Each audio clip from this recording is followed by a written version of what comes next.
Hello and welcome back for another video. Please excuse the somewhat tatty or battered appearance of the whiteboard, but I'm not at home today and so I'm just going to have to work with the equipment that's available. Anyway, so our sentence for today is this. I very angry. I very angry. First of all, this sentence contains a grammatical problem. Can you identify what it is? The issue is that this sentence contains no verb. Some students may mistakenly believe that angry is the verb, but that's not the case. Angry is an adjective. Make a note of that here. It's an adjective. We remember that adjectives are used to describe nouns or perhaps pronouns. In this case, the adjective angry is being used to describe the pronoun I. Regarding the verb is am. So we can rewrite this sentence as I am very angry. Whereby am would be our verb, a form of the verb to be. Why, though, would we not use, say, are or is, which are also forms of the verb to be in the present simple? Well, the reason for that is that, as demonstrated by the presence of the pronoun I, we're using first person singular.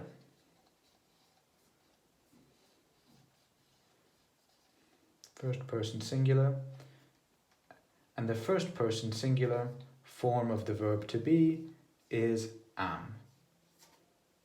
Therefore, am would be the correct option for this sentence. We could also consider making use of a contraction. I and am can be contracted, or we could say joined together to form I'm. Notice how the apostrophe has been employed there to indicate that A has been removed. We use contractions frequently. In day-to-day speech, or speech of any kind for that matter, we would likely use a contraction. For example, we would likely use I'm rather than I am in general conversation, although the uncontracted form is sometimes used for emphasis. In written English, especially in such circumstances as, or in such cases as academic articles or maybe some professional texts, you may see the uncontracted form as well. Okay. Another point to bear in mind is that although this sentence is now grammatically correct, I am very angry, the vocabulary that's being used is dull. It's drab, stale even. It wouldn't capture the interest of your listener or reader. What can we do about that? Well, the first thing that I would advise is to be cautious of this word very. Some have said that very is meaningless. It has no real value in English. It has a vague sense of emphasis, but it's very ambiguous, isn't it? There's no real clarity as to exactly what's meant by very, and I'm tempted to agree with this opinion as well. So try to avoid using very too much. Also, it can be a sign that an English student has a weak vocabulary if they use very excessively. Okay, but what can we do instead? Well, ideally, we should be using more advanced vocabulary. So what advanced vocabulary could we use in this situation? Well, we could